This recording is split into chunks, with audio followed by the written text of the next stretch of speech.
सुमुखश्चैकदन्तश्च कपिलो गजकर्णकः लम्बोदरश्च विकटो विघ्ननाशो विनायकः धूम्रकेतुर्गणाध्यक्षो बालचन्द्रो गजाननः द्वादशैतानि नामानि यः पठेत् शृणुयादपि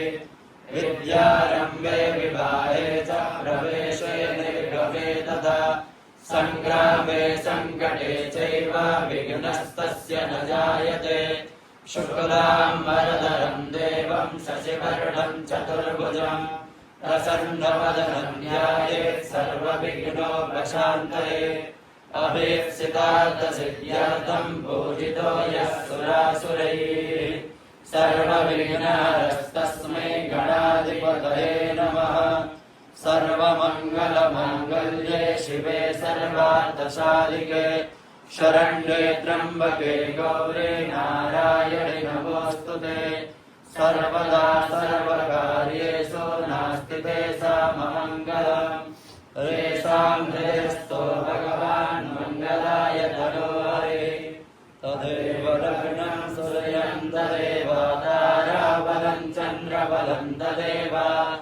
विद्याबलम् देवबलम् तदेव लक्ष्मीपते तेऽङ्घ्रियुगम् स्मरामि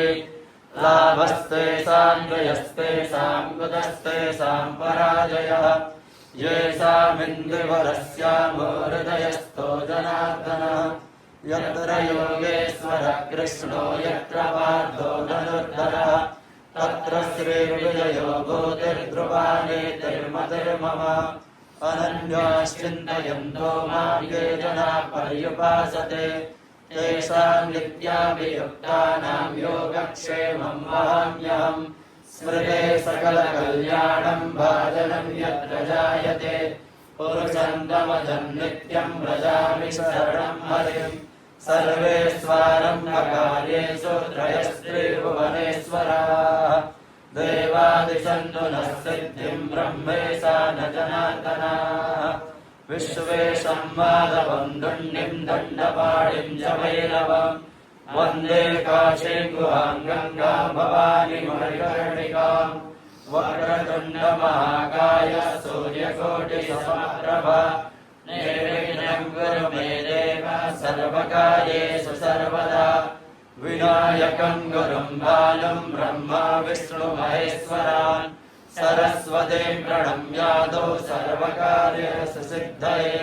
त्रिवेणीं माधवं सोमं भरद्वाजं च वासुकीं वन्दे अक्षयवटं शेषं प्रयागं तीर्थनायकाम्